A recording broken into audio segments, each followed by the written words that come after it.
नमस्कार दोस्तों, कैसे हो आप सभी। आप देख रहे हैं टुडे ऑडिशन और आज हम बात करेंगे पटना ऑडिशन के बारे में।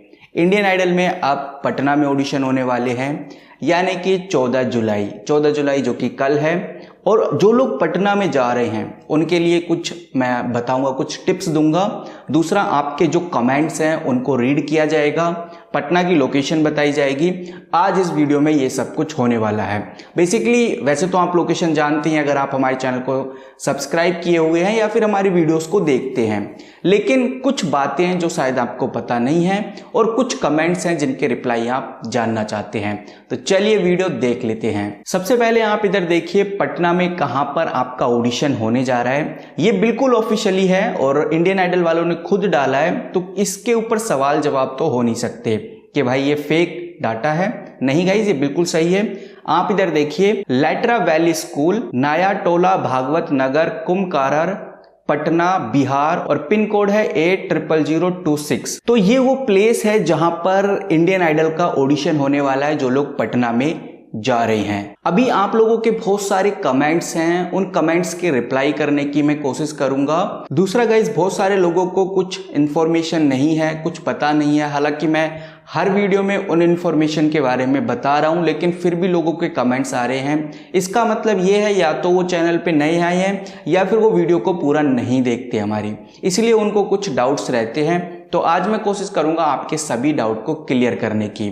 वहीं गाइस, ऑनलाइन ऑडिशंस के बारे में भी मैं आपको कुछ हिंट देने वाला हूं। तो चलिए देख लेते हैं। सबसे पहले आप इधर कमेंट देखिए। पहला कमेंट है जिसके अंदर कशिश लिखती है कि भैया पटना में कहां पर है ऑडिशन।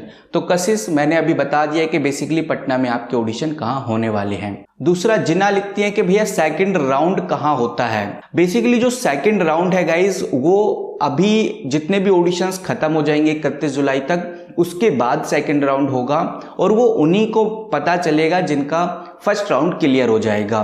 तो जो लोग बोल रहे हैं कि भाई हमारा first round, second round, third round उसी दिन ले लिया गया, तो वो राउंड नहीं, वो स्टेज है। अगर उन स्टेज को आप क्लियर कर रहे हैं तब आप सेकंड राउंड के लिए एलिजिबल हैं। यानी कि जब आप जाते हैं तो अगर आपसे कुछ राउंड कराए जा रहे हैं, यानी आपका ये हो गया तो आप इधर जाइए, ये हो गया तो ये इधर जाइए, तो ये मत समझिए कि आपके राउंड हो रहे हैं। वो राउंड नहीं, वो स्टेजेस हैं। राउंड आपका जब होगा 31 जुलाई के बाद, 3 अगस्त के बाद आपका सेकंड राउंड होगा। 3 अगस्त के बाद पूरे इंडिया से जितनी भी सिटीज हैं, हर जगह से जिनको सिलेक्ट किया गया है उनका अलग से राउंड होने वाला है, वही सेकंड राउंड कहलाया जाएगा। और ये जो राउंड हो रहे हैं, जैसे आप जाते हैं ऑडिशन देने तो आपसे अलग अलग स्टेजेस पे राउंड लिए जा रहे हैं, तो ये सेकंड राउंड में काउंट नहीं किया जा रहा। तो सेकंड राउंड अभी होना बाकी है। ऐसा नहीं कि आप अगर इसमें सिलेक्ट हो रहे हैं तो आप सीधा टेलीविजन स्क्रीन पे ही मिलोगे, ऐसा नहीं होने वाला। अभी आपके और राउंड होंगे, मैक्सिमम 2 या 3 राउंड होंगे अभी, जो कि 3 अगस्त के बाद ही होने वाले हैं। सर मैं 16 साल का हूं, क्या पापा को ले जाना पड़ेगा? तो अगर आपकी एज कम है, 16 साल या 17 साल या फिर 15 साल के हैं आप, तो आपको पेरेंट्स की जरूरत पड़ेगी। देखो, पेरेंट्स से कुछ साइंस होंगे, कुछ टर्म्स और कंडीशंस के अंदर लिखा हुआ है, आप उसको पढ़ लीजिए। बेसिकली आपके पेरेंट्स होने जरूरी हैं। अभी हो सकता है कि ऑडिशन में इतनी जरूरत ना पड़े, लेकिन सेकंड राउंड में तो डेफिनेटली पेरेंट्स की जरूरत पड़ने वाली है। तो आपकी एज अगर कम है तो फिर आपको किसी ना किसी को तो लेके जाना होगा, तो इस केस में आप अपने पेरेंट्स को लेकर जा सकते हैं। उधर कितनी जरूरत है वो आप जब ऑडिशन देने जाएंगे जब भी आपको पता चलेगा। एक क्वेश्चन और है, हालांकि मैं बहुत बार बता चुका हूं, ये आप देख सकते हैं। क्या पैसे लगते हैं रजिस्ट्रेशन, ऑडिशंस या और अदर प्रोसेस के अंदर?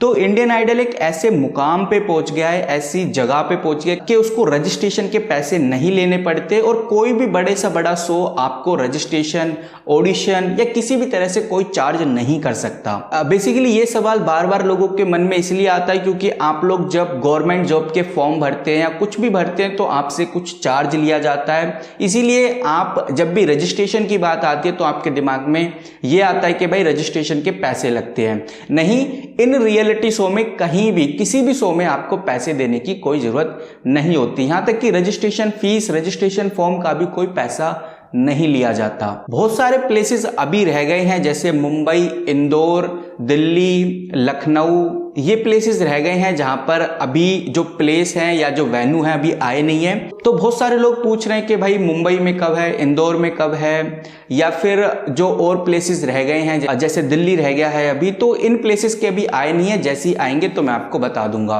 अभी लेटेस्ट पटना, कोलकाता और चंडीगढ़ और देहरादून का आया हुआ है। तो इन जगहों के अगर आपको जानने हैं तो मैंने ऑलरेडी वीडियो बनाई हुई है, आप देख सकते हैं। इधर आप देख सकते हैं किसी ने लिखा है कि सर अगर पैन कार्ड नहीं है तो क्या ऑडिशन नहीं दे सकते। ऐसा नहीं है, आपके पास आधार कार्ड होना चाहिए, उसकी फोटोकॉपी होनी चाहिए, 2 पासपोर्ट साइज फोटो होने चाहिए, बस, और कुछ नहीं चाहिए। एक बात और बताना चाहूंगा, जो लोग पटना में जा रहे हैं तो ये मत सोचना कि आप रात के 12 बजे लाइन में लग जाएंगे या 4 बजे ही जाके लग जाएंगे तो आपका जो ऑडिशन है पहले ले लिया जाएगा। इस चक्कर में बिल्कुल मत रहना। देखो, जो रजिस्ट्रेशन फॉर्म पहले फिल करेगा, जो सबमिट पहले कराएगा, उसी का नंबर पहले आएगा। तो आप लाइन में लग रहे हैं, 100वें नंबर पे लग रहे हैं, 200वें नंबर पे लग रहे हैं या 300 लोगों के पीछे लग रहे हैं, और जैसे गेट खुलता है आप फटाफट जाके रजिस्ट्रेशन फॉर्म फटाफट फिल कर देते हैं। रजिस्ट्रेशन फॉर्म के अंदर name, age, height, contact number, email ID, parents के बारे में, आपने कहाँ सिंगिंग करी है, कहाँ नहीं करी है, और आपका कितना एक्सपीरियंस है, क्या किसी रियलिटी शो में गए हैं या फिर नहीं, ये सभी इंफॉर्मेशन आप फटाफट फिल कर देते हैं, अपना फोटो फटाक से चिपका देते हैं और सबमिट करते हैं। तो फिर उसी हिसाब से वो नंबर लगा देते हैं आपका। कोशिश ये करनी है कि आपको अपना रजिस्ट्रेशन फॉर्म जल्दी से जल्दी कैसे फिल करना है। बाकी जैसे ही आप सबमिट करेंगे तो आपका नंबर जल्दी से जल्दी आएगा। तो गलती सबसे ज़्यादा लोग यही कर रहे हैं कि पोस्ट तो बहुत जल्दी जा रहे हैं लेकिन रजिस्ट्रेशन फॉर्म टाइम से फिल नहीं कर पाते, जिसकी वजह से बेचारे 4 बजे के लाइन में लगे हुए उनका नंबर 2-2, 3-3 बजे आ रहा है। तो ऐसी गलती मत करना, थोड़ा समझदार बनो और जाओ और बस चालाक बनो। ये सोचो कि भाई मुझसे ज़्यादा समझदार उधर कोई है ही नहीं। इस तरह से जाओ, थोड़ी फुर्ती में रहो, खा के जाना कुछ खाना वाना, तभी बात बनेगी। मतलब जाओगे, लाइन में लगोगे, धूप में खड़े रहोगे, परेशान होगे, फ्रस्ट्रेट हो जाओगे और फिर जाओगे ऑडिशन देने, तो बात नहीं बन पाएगी। बिल्कुल खुश रहना है, जितना हो सके उतना स्मार्ट वर्क करना है, हार्ड वर्क नहीं करना। ऐसा नहीं करना लाइन में लगे हो, पसीने में खड़े हो, धूप में खड़े हो, पानी नहीं पी रहे, टेंशन बहुत ज़्यादा है, इन चीज़ों के चक्कर में नहीं रहना। बिल्कुल चिल रहना, जर्नी एंजॉय करनी है, ये सोच के जाना कि भाई मुझे देखना है बेसिकली होता क्या है, क्या चल रहा है। ये नहीं सोचना कि भाई बिल्कुल क्लियर ही करके आना है। ये सोच के चलोगे तो दिमाग में बहुत टेंशन रहेगी, जजेस के सामने आप फेस भी नहीं कर पाओगे और जो आपकी रियल वॉइस है वो भी नहीं निकल पाएगी। तो बिल्कुल फ्रीली, फुल कॉन्फिडेंस के साथ, पॉजिटिव एनर्जी के साथ, अपने पैशन के साथ, पेशेंस के साथ जाना है और जो आपको आता है, जिस तरह की आपको सिंगिंग आती है वो उनको सुनानी है। जैसे मैंने आपको बताया, first impression is the last impression, ये आपको नहीं भूलना है और इसी स्लोगन के साथ आपको जाना है। और बस जाते ही पहली, दूसरी, जितनी भी लाइन आपको बोली जाए सुनाने को, वही लाइन आपको इस तरह से सुनानी है कि भाई वो बोले हाँ आप सिलेक्ट हो सेकंड राउंड के लिए। ये आप देख सकते हैं, किसी ने लिखा है सर ऑक्यूपेशन में क्या भरना है फॉर्म के अंदर। बेसिकली मुझे ऐसा लगता है कि ये कल के हैं, क्योंकि 12 घंटे पहले की अपडेट है। गुवाहाटी में खड़े होंगे तो शायद इनको पता नहीं होगा, इसलिए उन्होंने कमेंट किया है। तो ऑक्यूपेशन में वही लिखिए आप जो आप करते हैं। अगर आप जॉब करते हैं तो आप लिखिए मैं एक प्राइवेट जॉब करता हूँ, गवर्नमेंट जॉब करते हैं तो आप गवर्नमेंट जॉब लिखिए, स्टूडेंट है तो फिर आप स्टूडेंट लिखिए। अगर आप इन तीनों में से कुछ नहीं है तो फिर आप सेल्फ एम्प्लॉय लिख सकते हैं। और अगर आप घर पे रहते हैं, कुछ भी नहीं करते, तब भी आप स्टूडेंट लिख सकते हैं, क्योंकि स्टूडेंट का मतलब ये नहीं कि वो स्कूल में जा रहा है तब भी वो स्टूडेंट है। स्टूडेंट का मतलब ये होता है कि वो कुछ भी सीख रहा है, चाहे वो सिंगिंग भी सीख रहा है अपने करियर में, तो भी वो स्टूडेंट है। तो आप अगर कुछ भी नहीं है तो आप स्टूडेंट लिख के आ सकते हैं। एक और इम्पोर्टेंट गाइस बात बताना चाहूँगा, जैसे वीडियो के नीचे लोग कमेंट करते हैं, जो लोग पटना में जा रहे हैं कमेंट कीजिए। लोग ग्रुप बना कर जा रहे हैं ऑडिशन देने। हमारे टेलीग्राम ग्रुप के अंदर भी ऐसा मैंने देखा है 2-3 बार कि लोग आपस में कनेक्ट हो रहे हैं, म्यूचुअल अंडरस्टैंडिंग है लोगों के बीच में, बोल रहे हैं कि भाई पटना में हम जा रहे हैं तो कौन कौन आ रहा है, तो हमें मैसेज कर देना जब पहुँच जाओ। तो इसके ऊपर मैं कुछ बातें आपसे शेयर करना चाहूँगा। जैसे देखो, आप दूसरे बंदे को सिर्फ मैसेज से जानते हैं और हमारे ग्रुप की वजह से जानते हैं, तो आप उनसे मिलना चाहते हैं तो वो आपका पर्सनल है। आप ये मत सोच के चलिए कि भाई टुडे ऑडिशन ग्रुप से है वो या टेलीग्राम ग्रुप से है तो मैं उससे मिल लूँ तो ऐसा कुछ भी नहीं है गाइज। मुझे नहीं पता कि वो कौन लोग हैं या कैसे हैं, उनका नेचर कैसा है। आप मिल रहे हैं आपस में, आप लड़ने लगे या कोई बात हो जाती है तो फिर आपका ही रिस्क रहेगा। तो अगर आपको लगता है कि हम आपस में एक दूसरे से मिल सकते हैं, हमें मिलना चाहिए, हम दोस्त हैं, तो फिर मिलिए, कोई प्रॉब्लम नहीं है। बट आप अपनी सेफ्टी भी रखिए, क्योंकि कुछ नहीं पता भाई। देखो हमारा टेलीग्राम ग्रुप सबके लिए ओपन है, कोई भी आके ज्वाइन हो सकता है। मे भी हो सकता है वो कल ही ज्वाइन हुआ हो और आपसे बोल रहा है कि भाई मैं पटना आ रहा हूँ, मिलने आ सकते हो। तो आपको अपनी थोड़ी सेफ्टी भी रखनी है। अगर मैं होता पर्सनली तो मैं ऐसे किसी से भी नहीं मिलता, क्योंकि मैं उधर ऑडिशन देने जा रहा हूँ, वो जर्नी एक्सपीरियंस करने जा रहा हूँ। तो अगर मैं उन लोगों से मिलूंगा, क्या पता वो कैसे हो, उनका नेचर कैसा हो, मैसेज में तो कुछ और कर रहे हो, सामने कैसे हो, तो भाई कुछ भी हो सकता है यार। देखो ऐसा नहीं है, मैं ये नहीं कह रहा सब लोग बेकार हैं, आप मीटअप कर सकते हो, मिल सकते हो आपस में, कोई प्रॉब्लम नहीं है।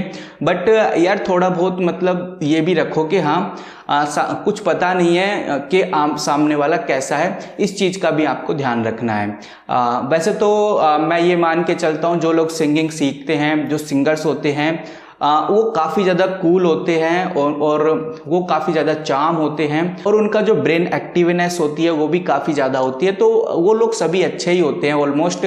हमारे टेलीग्राम ग्रुप के अंदर जितने भी सिंगर्स हैं, मैंने अभी तक नहीं देखा कि भाई कोई भी उसमें गलत चीज़ करता हुआ या कोई गाली गलौज करता हुआ, ऐसा मैंने बिल्कुल भी नहीं देखा। तो उसको देख के लगता है कि हाँ भाई जो सिंगिंग सीखते हैं वो कम्युनिटी काफ़ी स्ट्रांग होती है और काफ़ी अच्छे उनके विचारधाराएँ होती हैं। तो ये चीज़ है गाइस। बाकी आप अपना ध्यान रखिए, अगर आप मीटअप करते हैं, आप मिलते हैं, तो मैं तो बस यही कहना चाहूँगा। चलिए आगे कमेंट्स देखते हैं। ये चीज़ मैंने इसलिए बोली, देखो किसी ने बोला था कि भाई जो लोग इंदौर में जा रहे हैं वो अपना जो मोबाइल नंबर है नीचे सेंड कर दो।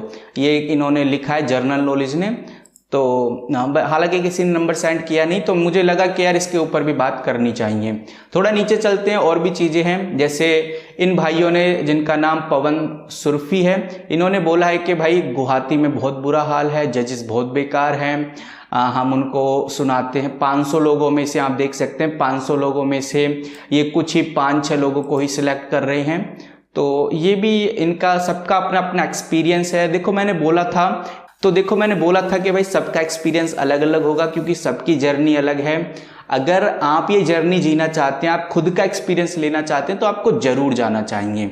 बहुत सारे लोग भुवनेश्वर, गुवाहाटी, जयपुर में गए हैं, उनका एक्सपीरियंस भी एक अलग ही लेवल का हमने देखने को नजर आया है। वहीं आप इधर देख सकते हैं, किसी ने लिखा है क्या फर्स्ट में नॉर्मल वॉइस ही सुनते हैं म्यूजिक के साथ, ये रिप्लाई कीजिए। देखो आप ऑडिशन देने जा रहे हैं तो आपकी नॉर्मल वॉइस ही सुनी जाएगी। और मैं ये कहता हूं कि प्रॉब्लम ही क्या है, क्या आप बिना बैकग्राउंड म्यूजिक के, बिना किसी इंस्ट्रूमेंट के, क्या आप गाना नहीं गा सकते? और अगर आप गाना नहीं गा सकते बिना बैकग्राउंड म्यूजिक के या बिना इंस्ट्रूमेंट के, तो फिर आप एक सिंगर है ही नहीं।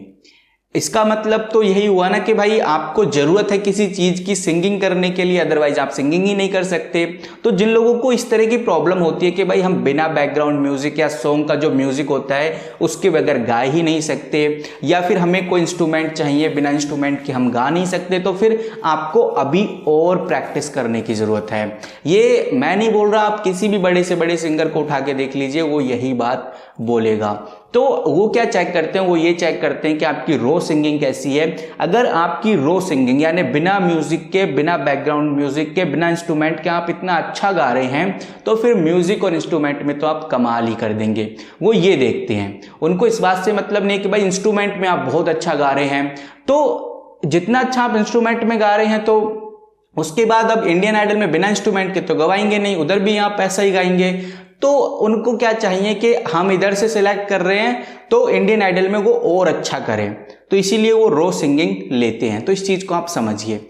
बाकी चलते हैं, और कोई अच्छा सा कमेंट है जिसके बारे में मुझे आंसर करना चाहिए। तो बस गाइस यही क्वेश्चंस थे आप लोगों के। आई होप आपको ये छोटी सी इंफॉर्मेशन पसंद आई होगी। बाकी मैं तो आपसे यही रिक्वेस्ट करूंगा कि यार आप जैसा भी आपको सिंगिंग आती है, जिस तरह से भी आप गाते हैं, आपको एक बार ऑडिशन की जो ये जर्नी है एक बार जरूर जाना चाहिए। मैं ये नहीं कहता कि जो लोग पटना में ऑडिशन देने जा रहे हैं तो वो दूसरे स्टेट से आए। आपके नियरेस्ट कोई स्टेट है, आपके नियरेस्ट जो भी प्लेस है, आप वहां ऑडिशन देने जा सकते हैं। ये आपके लिए आसान भी रहेगा और आप का जो जर्नी है वो भी कंप्लीट हो जाएगी। तो सिंगिंग की जर्नी आप जी रहे हैं, आप एक सिंगर बन ही रहे हैं, तो फिर आपको ये चीज़ भी एक्सपीरियंस करनी चाहिए। इसीलिए मैं फोर्स करता हूं कि भाई आप ऑडिशन देने जाइए। सिलेक्शन हो या ना हो वो अलग बात है।